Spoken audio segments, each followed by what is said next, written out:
원양어선 항해사 선장이 되더니 신용만으로 배를 사서 자신만의 기업을 만든 사람이 있습니다. 바로 동원산업의 창업주 김재철 회장님이시죠. 강진농고를 다녔는데 서울대 농가대학 장학생으로 선발이 됐어요. 그런데 졸업반의 담임 선생님이 바다로 나가야 한다는 말에 진로를 바꿔서 부산 수산대학에 입학을 했습니다.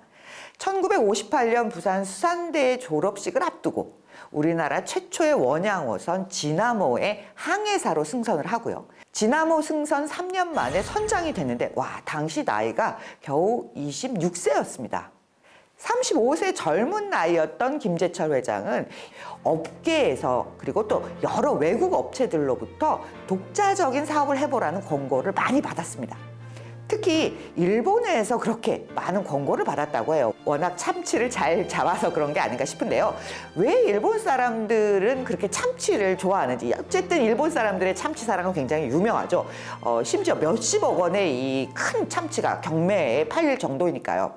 그 중에서도 바다의 귀족이라고 하는 다랑어가 바로 참다랑어입니다. 특히 태평양 참다랑어가 굉장히 유명한데요. 최대 길이는 3m도 넘고 무게 500kg 이상으로 굉장히 크죠. 세계 자연기금이 멸종위기종으로 지정한 것이 바로 참다랑어이기도 합니다. 1960년대 후반, 70년대 초반 미국과 캐나다에서는 굉장히 참치를 많이 잡았어요. 특히 이 거대한 대서양 참다랑어를 잡았는데 이 스포츠 낚시가 인기였다고 해요. 그런데 이렇게 잡은 참치를 서양 사람들은 안 먹고 다 동네 쓰레기장에 버렸다고 합니다. 근데 그때 마침 일본에서 전자제품을 엄청 미국에 수출을 해서 막 잘 팔고 돌아올 때는 이 화물기들이 빈 채로 돌아왔거든요. 그래서 일본으로 돌아갈 게 좀 빈 차로 가니까 좀 안타까웠는데 이때 이 스포츠 낚시꾼들이 잡았다가 버리는 참치를 다 사서 비행기에 가득 채워서 돌아가게 했는데 이게 몇 년 지나지 않아서 일본에서도 참치 중에서 참다랑어로 으뜸을 여기게 된 계기가 되었다고 합니다. 그러니까 일본의 참치 사랑 뒤에는 이런 이야기들이 좀 숨어 있는데요. 그래서 일본이 새 선박을 건조하면서 항구에 묶여있던 중고 어선이 막 증가하는데 이 저렴한 가격에 중고 어선을 좀 팔고 있었어요. 그러니까 김재철 회장은 이럴 때 이런 어선을 사서 참치를 일본에서 급증하는 참치 수요에 대응하면 어떨까? 이게 많이 잡기만 하면 수출할 수 있는 길은 완전히 열려 있던 것이었죠. 그러다 보니까 일본에서 김재철 회장에게 좋은 독자적인 사업을 해봐 이렇게 이야기를 했고 김재철 회장은 이런 시장 상황의 변화를 보면서 결단을 내리게 된 것이죠. 1969년 동원산업을 창업하기로 결정을 내리죠. 배가 필요한데요. 아무리 중고 어선이 싸게 나온다고 한들 배는 비싸잖아요. 이 자동차, 중고 자동차하고 비할 바가 아닙니다. 아니 도대체 무슨 돈으로 사나. 항해사 선장을 했다고 해도 그동안 모은 돈이 배를 살 정도의 돈은 절대로 아니거든요. 그런데 일본 도쇼쿠의 현지 법인이 올림피아 트레이딩으로부터 37만 달러에 달하는 500톤급 어선을 사들여서 이걸 이제 제31 동원호, 제33 동원호를 만들게 되는데요. 당시 국내 경제 사정으로는 이 정도 가격이면 어마어마한 거예요. 이게 거의 불가능한 거래에 가깝습니다. 왜? 갑자기 나와서 이제 창업했거든요. 그런데 국내에 쌓아둔, 국내뿐만 아니라 외국에서도 쌓아둔 신용을 자산으로 청년 김재철이 외국에서도 인정한 신용만으로 외국에서 배를 먼저 도입하고 어로 작업을 통해서 벌어서 상환하는 조건으로 계약을 체결하게 됩니다. 이건 한편의 드라마, 판타지 같은 스토리죠. 수출량도 늘고 원양 어업계는 호황기를 맞이했습니다. 원양 어선을 타겠다는 사람이 굉장히 많았죠. 그러니까 훌륭한 선장을 모셔다가 하는 게 굉장히 중요하다는 생각을 김재철 회장은 경험으로 알고 있었어요. 본인이 원양 어선을 오래 탔잖아요. 그러니까 그만큼 선장의 리더십, 항해술, 어로기술이 굉장히 중요하다는 걸 알고 있었죠. 그래서 선장으로 굉장히 유명한 이중기라는 분을 모셔오게 됩니다. 30일 동원호, 대한민국 최초의 탑재 모선식 참치 어선. 탑재 모선식이 뭐냐? 저도 몰라서 공부를 해봤는데요. 이 500톤급 끝 모선 그리고 20톤의 작은 지선을 싣고 다니면서 함께 조업을 하는 거예요. 그러니까 이게 호흡도 잘 맞아야 되고 그런데 성공하면 굉장히 많은 조업량을 기록할 수 있는 방식이었죠. 훌륭한 선장, 동원호의 결합으로 이 만선을 매일 기록하면서 전량 수출을 하게 됩니다. 원양어업 전량은 이게 수출밖에 당시에는 사실 안 됐어요. 원양어업을 통해서 잡은 생선을 가공해서 판매할 수 있는 국내 시장이 당시에는 없었기 때문이죠. 그래서 바로 외국 상사를 통해서 판매하는 방식으로 수출을 했는데요. 인도양에 출어한 지 25개월 만에 120만 달러어치의 수출 실적을 달성합니다. 1971년에는 북태평양 연안까지 진출을 해서 명태 조업을 시작해서 73년 이 동원호가 아프리카 가나 어장까지 출어를 해요. 대서양에도 진출을 하고 아프리카 가나 공화국의 테마 항구에 최초의 해외 기지도 설치를 합니다. 창업 1년 만에 대통령 표창을 받았고요. 창업 3년에 이르렀을 때에는 600%가 성장했습니다. 놀라운 성과죠. 드디어 1982년 우리나라 최초로 캔에 담긴 참치캔이 출시가 됩니다. 참치는 그래도 일본에서 많이 먹어주던 생선이고 고급 생선의 이미지가 있었어요. 1984년에는 무려 1,200만 캔을 판매했어요.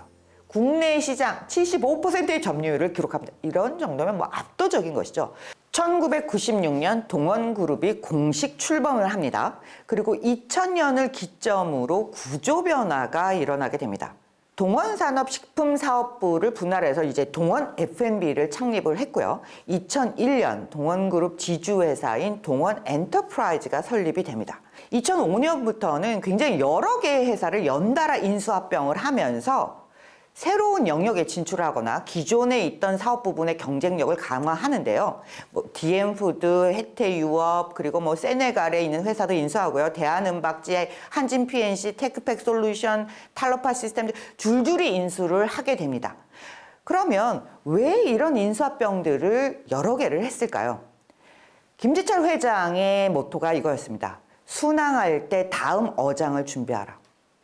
그러니까 기존에 잘하고 있는 것도 경쟁력을 강화해야 되지만 또 새로운 먹거리를 찾아내라는 의미겠죠. 그리고 국내뿐만 아니라 해외에서도 뭔가 시장을 확장하기 위한 대형 M&A를 이뤄내는데 2008년 미국 최대 참치 브랜드 스타키스트를 인수한 거죠. 2003년 10월 세네갈에도 공장을 짓고 중국에도 공장을 짓고 정말로 글로벌 진출에 앞장을 서게 됩니다. 그리고 태평양 사모아에 있는 포장재 기업인 탈로파 시스템즈, 베트남의 패키징 회사도 인수를 합니다. 그리고 MKC까지 패키징 분야의 회사들을 줄줄이 인수를 하죠. 그리고 여기서 쌓은 기술력으로 뭘 했나? 요즘 이 회사가 2차 전지 아시죠? 우리 한국 경제를 막 뜨겁게 달아오르게 하는 2차 전지 배터리의 캔도 여기서 만듭니다. 또 다른 축으로는 금융이 있습니다. 여러분, 한국투자증권이 동원 한 집안 식구예요. 금융 자회사를 일찍 분리를 시키긴 했는데요. 그렇게 동원 금융지주회사를 설립을 했었습니다.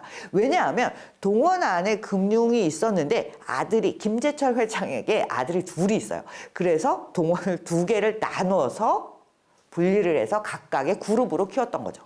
자, 지금 동원의 또 다른 축 금융을 잠깐만 살펴볼게요. 1982년 한신증권을 인수를 해요. 그렇게 해서 금융업에 도전을 하는데요. 이게 이제 동원증권이 되고 큰아들이 1991년 입사를 해서 금융 부분을 이끌어가게 됩니다. 2005년 한국투자신탁을 인수를 하면서 성장을 해서 이제 이게 한국투자증권이 된 거죠.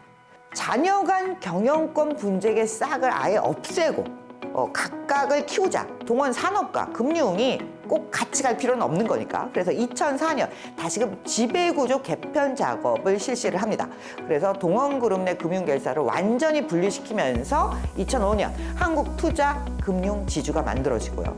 이게 후에 동원그룹에서 완전히 분리가 됩니다. 자연스럽게 김재철 회장의 장남인 김남구 한국투자금융지주 부회장이 금융 부분을 맡아갔고요. 차남인 김남정이 동원그룹 부회장을, 그러니까 식품구분을 맡는 후계 구도가 형성이 됩니다. 자, 이제 돌아와서 다시 식품 쪽 이야기를 마무리해 보겠습니다. 동원그룹을 보면요, 지금은 크게 4개의 분야로 나눠져 있습니다. 오션앤 로지스틱스. 여기가 이제 동원산업, 동원 로엑스 뭐 이런 게 있고요. 푸드 컬처, 푸드가 들어갔잖아요.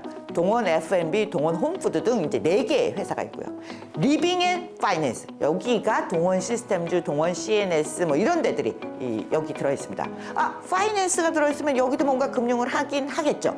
동원 기술 투자가 여기에 속해 있습니다. 그리고 글로벌 사업 분야, 스타키스트 등 해외 사업장이 다 여기에 속해 있습니다. 그래서 전체적으로 보면 지주회사는 지금 동원산업입니다. 그 사이에 수많은 이제 인수합병, 분할 뭐 이런 것들이 있어서 지금 지주회사는 동원산업. 자회사 18개, 손자회사, 증손회사까지 다 합하면 그룹 내 회사가 총 48개가 있고요. 분야별로 보면 수산업도 있고 로지스틱스, 글로벌 사업도 하니까 뭐 굉장히 다양한 분야를 가지면서 동원 시스템즈가 2차 전지 소재 사업을 본격화하면서 주목을 받고요. 친환경 스마트 육상 연어 양식, 또 스마트 항만 하역 등 뭔가 미래지향적인 사업을 꾸준히 추진을 하고 있습니다. 따라서 미래가 기대되는 기업으로 성장했습니다.